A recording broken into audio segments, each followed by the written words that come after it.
Hey, this is John. And Jess. And we're the Relationship Revivalists. We have been making some videos now for a little over a month here, and I think we're having a blast. Oh, I know we are. And, you know, if these things are helping you out, we would really love to hear from you. Go ahead and throw a like down, smash that like button, or just put a comment down and let us know exactly, you know, if this video helped me out. Just something simple like that. But today we're going to talk about something that is anti to what the media has been showing us lately, and that is peace. We're talking about finding peace in a time where fear has just been spread like peanut butter on your bread. It's a nice analogy.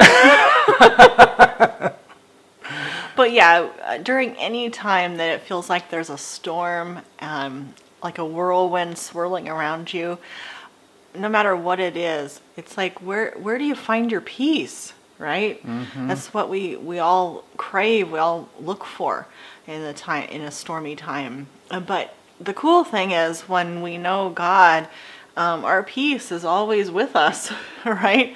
In fact, as you probably know, Jesus, one of his titles in the Bible is the Prince of Peace.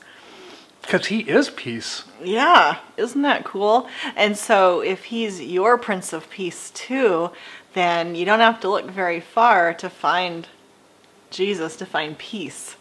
Right, and so we just want to really encourage you with peace tonight. Yes. Today, whenever you're watching this. And so no matter, what's going on, no matter what you're faced with right now in your relationship, remember to look for peace. And the way to find it is to go to God. Right, so we just want to encourage you with that today.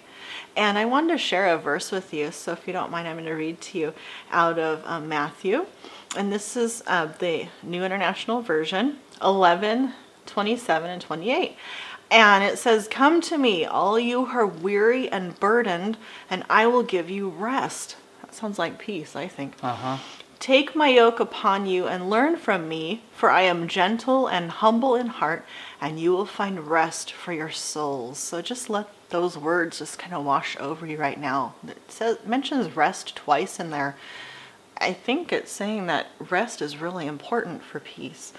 And rest is really important to God.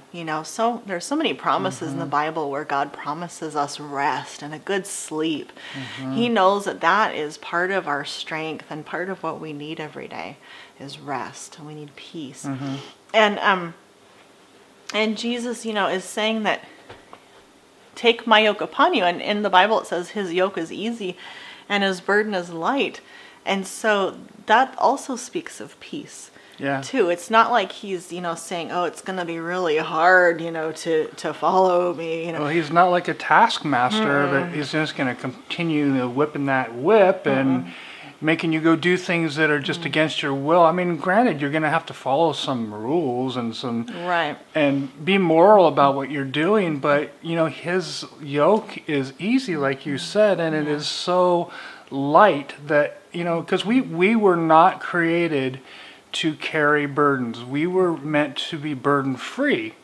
And if there's any burdens, you need to cast those things on God. He's the one that will take that burden for you. And the great thing about it is, when you figure out how to cast that burden on him, a lot of times you get healing out of it too, which is really good. And speaking of healing, I think there's some things that, I've seen a lot on social media lately is meditation. And I want to put a caution out there for everyone. If your heart is definitely in with God and you want the things of God, you need to be careful and be wary of the kinds of meditation that are being presented on social media. The kinds of meditation that ask you to clear your mind. Those are to be shunned, and don't even have anything to do with those, because what happens when your mind is clear? You have all kinds of influences that are available. Just like when you have an empty bucket that you meant to have water in it, if it's empty, anything can go in there. If there's some water in there, you don't want to put something that's going to cause explosives, Right. right? So, I mean, maybe a better example, but could have been made. But I think the point is made where you don't want to empty your mind. You absolutely do not want to. And speaking of that, so meditating on the Word, we've got John 14:27, and it speaks of peace. And I'll just go ahead and read that to you right now. And it's John 14:27, the NIV translation says, "Peace I leave with you, my peace I give you. I do not give to you as the world gives. Do not let your hearts be troubled, and do not be afraid." So that kind of speaks to when you're in the turbulence of the world, he's saying, come to me. I can give you all this. I can give you a peace that you've never understood, a peace that passes all understanding.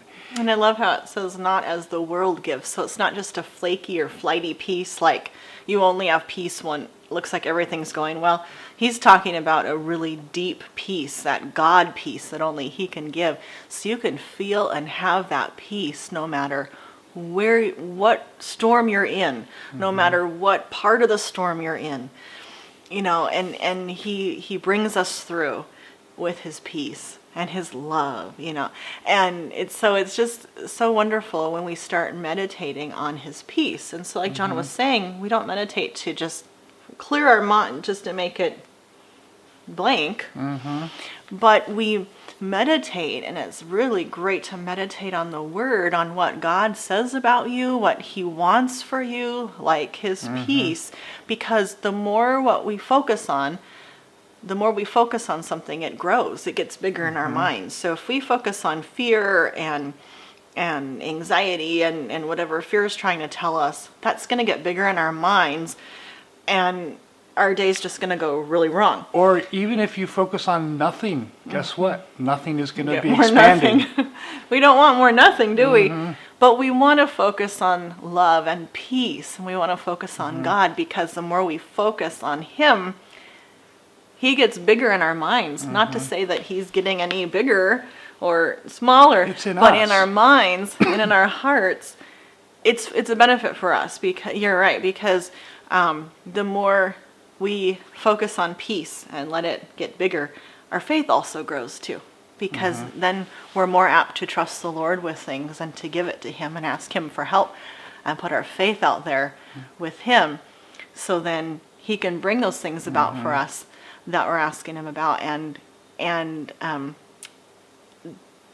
his strength and his might and his power in our eyes gets bigger. Yes. And we're more apt to believe what he's telling us. And so if you find it hard right now, like in that verse in John, where it says, do not let your hearts be troubled and do not be afraid. And you might be thinking, well, that sounds good, but how do I just not be afraid when there's a lot to be afraid about? When it looks like there's a lot to be afraid about. My heart feels troubled right now. What do I do?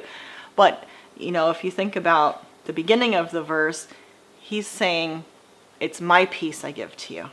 This is a real thing. I'm giving you my peace so you can go on without letting your heart be troubled and without being afraid. So it's important to remember that we're not alone. God's with us, giving us his peace. Yeah. And so just to finish this section off, remember to give your situation, whatever it is, to the Lord, and also to rest in him. So when you give it, like John said, we give our burdens to the Lord. He's the only one who can really wear them and do anything with them anyway. Deal with them, We weren't created to wear our own burdens even. And then we can rest, because I let that go to God. I don't have that weight on me anymore. Now I can rest. And also just a couple of practical things that we like to do when it's time to rest, like at bedtime. We like to, John's really good at this. He'll diffuse some lavender essential oil in our diffuser in our bedroom. And that just, the smell just really helps promote a sense of calm and rest and peace for us. And also, as we're drifting off to sleep, we like to listen to a Christian meditation. Bible based, so they're telling us a Bible story and encouraging us to relax through it.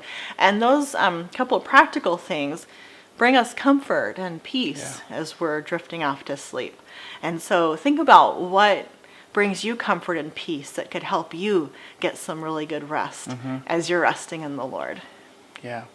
And so, we want to leave things with you today in a way that you have a way to get that peace in your life. And it's so important. I know I've talked to so many people, family and friends, and those who just seem to have a lot going on. I'll say, hey, maybe you should look at trying to bring more peace into your household. And I know that it means something to them to say that because, after all, that's what we're all after is peace and love and joy and all these fruits of the Spirit. And, when you start bringing more peace into your life, your relationship is going to be more peaceful and fun, more fun, if that's the best way. Yes. And so... Speaking of fun, we have an offer, don't we? We do. Yes. We're really excited about this. It's a PDF, and it is a guide to help your relationship when you're at home with your partner. So if you're finding that you have a lot more time at home together, this is really a good one to get. So make sure that you download it, right? Yeah, definitely go download it, load it. The link will be in the description. It's the relationship revivalist.com/21 ideas. And so, if that name gives you an idea of what this is about, you've got 21 ideas that you can use during times like this to help your relationship grow instead of giving that disgust of your spouse. Right, instead of like, oh my goodness, I've been with this person for so long, in a day. But instead to kind of change things up a bit, to put some more fun back in your relationship, and it's some really great, fun, practical ways to be able to spend more time together and to have a meaningful time together too. So that ends today's video. We look forward to seeing you in the next video, and we'll talk